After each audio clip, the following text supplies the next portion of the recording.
गणेशोत्सवापूर्वी मुंबई गोवा महामार्गाचा बहुतांश भाग खड्डेमुक्त करण्यासाठी 4 आधुनिक पद्धतींचा वापर करण्यात येत असल्याचं मुख्यमंत्री एकनाथ शिंदे यांनी पत्रकारांशी बोलताना सांगितलं।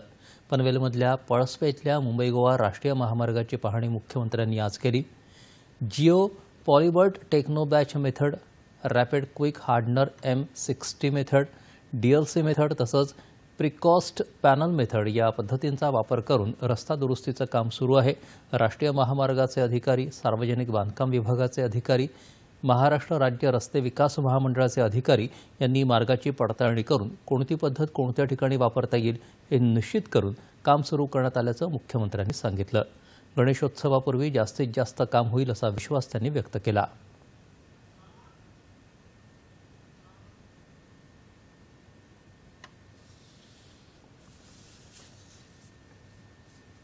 जे कॉन्ट्रॅक्टर जे कॉन्ट्रॅक्ट घेऊन कामच केलं नाही, बायपासची कामं असतील, सबवेची कामं असतील, अंडरपासची कामं असतील, ती कामं सोडून दिली त्यांनी आणि ते बायपास न झाल्यामुळे ज्या लोकांचा मृत्यू झालेला आहे या मृत्यूला देखील तेच जबाबदार आहेत। आणि म्हणून मी सांगितलंय, फक्त टर्मिनेट करून चालणार नाही, ब्लॅकलिस्ट करून चालणार नाही, त्यांच्यावर FIR दाखल केला पाहिजे, गुन्हा दाखल केला पाहिजे, सदोष मनुष्यवधाचा गुन्हा दाखल केला पाहिजे आणि त्यांच्यावर कारवाई करून त्यांना जेलमध्ये टाकलं पाहिजे।